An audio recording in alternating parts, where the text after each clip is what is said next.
कार्यक्रम को आगे बढ़ाता हूँ। अपने दूसरे कड़ी में कर्मचारी सम्मान समारोह के अवसर पर प्राचार्य जी से आग्रह एक बार पुनः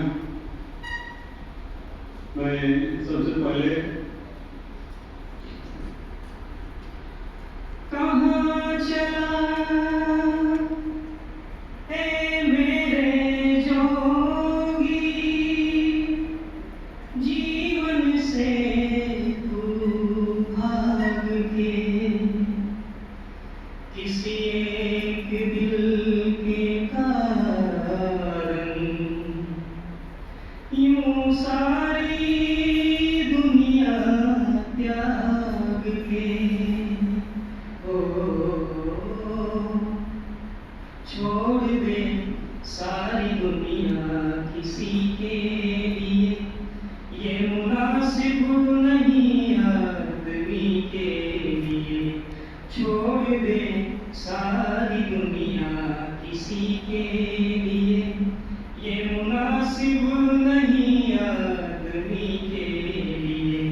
प्यार से भी जरूरी कहीं काम है, प्यार सब कुछ नहीं।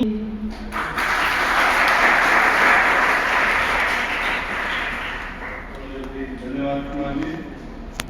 आगे मैं प्राचार्य जी से आग्रह करता हूँ कि आए और आज के इस कार्यक्रम में अपने उद्बोधन से सबको लाभान्वित करने का प्रयास करें।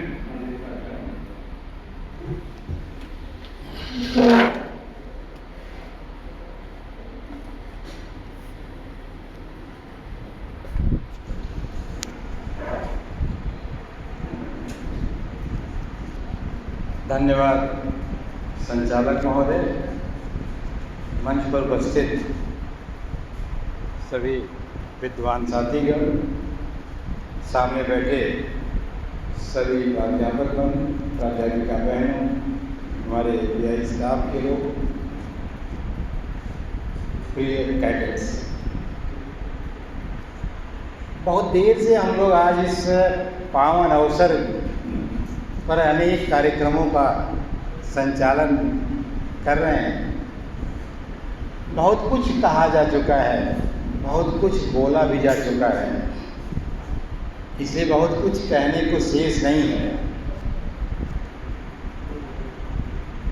कभी कभी मैं आपके बीच में कहा करता था कि जो लोग शिक्षक बाई चॉइस हैं वो बड़े भाग्यशाली हैं। आज मैं अपना शब्द वापस ले लेता हूँ। अब मैं ये समझ में मेरे आ गया कि जो लोग बाई चॉइस हैं वो तो मात्र भाग्यशाली हैं, और जो बाई चांस गलती से हो गए वो सौभाग्यशाली हैं।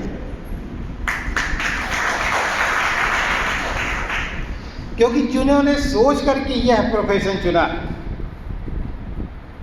उन्होंने कुछ विशेष नहीं किया है, लेकिन जो सोच नहीं रहे थे और गलती से धकेल दिए गए, चलिए अध्यापक हो जाइए, उनके ऊपर ईश्वर की बड़ी कृपा है।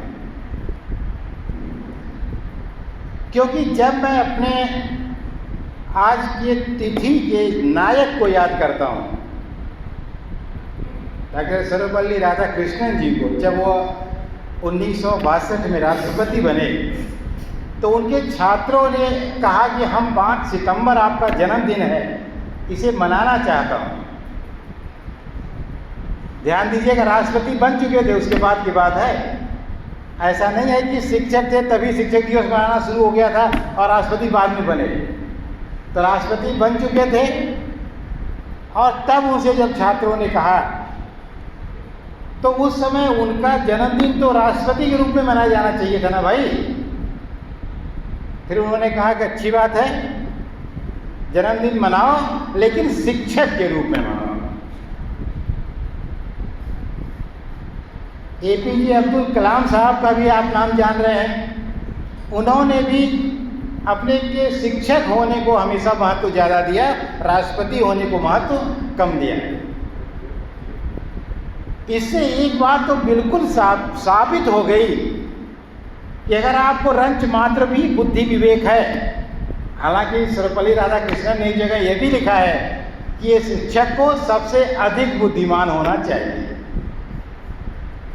तो शिक्षक को तो गलती से भी किसी तरह का छोटा से छोटा चुनाव लड़कर नेता बनने की इच्छा नहीं रखनी चाहिए, क्योंकि अगर राष्ट्रपति शिक्षक बनने की इच्छा रखता है तो अब शिक्षक से बड़ा कोई पद धरती पर है नहीं। तो आप बहुत भाग्यशाली हैं कि आप शिक्षक हैं, और मेरा आपसे निवेदन है कि आप एक अच्छे शिक्षक ही बने रहें और शिक्षक की ही भूमिका का निर्वहन करें। और शिक्षक बहुत तरह का, ये संयोग से शिक्षा विभाग के बहुत सारे हमारे मित्र बैठे हुए हैं, यही पढ़ाते हैं, बहुत तरह के शिक्षक होते हैं। मैंने कभी बीएड नहीं किया, लेकिन कभी कभी कहीं दिख जाता है कितने तरह के शिक्षक होते हैं। शिक्षक और गुरु में अंतर होता है। शिक्षक क्या है, गुरु क्या है? कहते हैं कि गुरु अपनी गुरुता अपने शिष्य में उतारता है। वशिष्ठ ने, विश्वामित्र ने राम को वह सिखाया जो उनके पास था, सब दे दिया, ट्रांसफर कर दिया। रामायण आपने देखा हो सीरियल, तो वशिष्ठ जी बैठे हैं, राम और लक्ष्मण बैठे हैं, आंख बंद करिए, उनके दिमाग से निकल रहा है, उनके दिमाग में जा रहा है। इसका मतलब ट्रांसफर कर रहे हैं जो उनके पास है। और हमेशा गुरु यह चाहता है कि उसका शिष्य उससे कई गुना आगे चला जाए, यानी वह शिष्य से पराजय की कामना रखता है। शिक्षक यह अपनी गुरुता को नहीं, अपने खुद के चरित्र को ट्रांसफर नहीं करता, वह तथ्य को ट्रांसफर करता है, फैक्ट्स को ट्रांसफर करता है, इंफॉर्मेशन को ट्रांसफर करता है। तो ये बेसिक डिफरेंस है शिक्षक और गुरु में। अब शिक्षक कितने तरह के होते हैं, तो इसका मतलब शिक्षक दोयम दर्जे का नागरिक है। अगर आप गुरु से तुलना करेंगे तो शिक्षक का स्थान कहाँ आ गया, दूसरे पायदान पर आ गया, अब वो गुरु के बराबर नहीं है। शिक्षक में भी कई तरह के शिक्षक हैं जो किताबों में पढ़ाया जाता है। एक सामान्य शिक्षक है, सामान्य शिक्षक नरेट करता है, वो स्टोरी टेलिंग करता है, वो बता देता है ये है, बस खत्म। अच्छा शिक्षक, गुड टीचर, वह उसे नरेट करने के साथ साथ उसे एक्सप्लेन भी करता है। कविता पढ़ देता है, फिर उसको समझाता है कि इसका ये मतलब, ये मतलब, ये मतलब।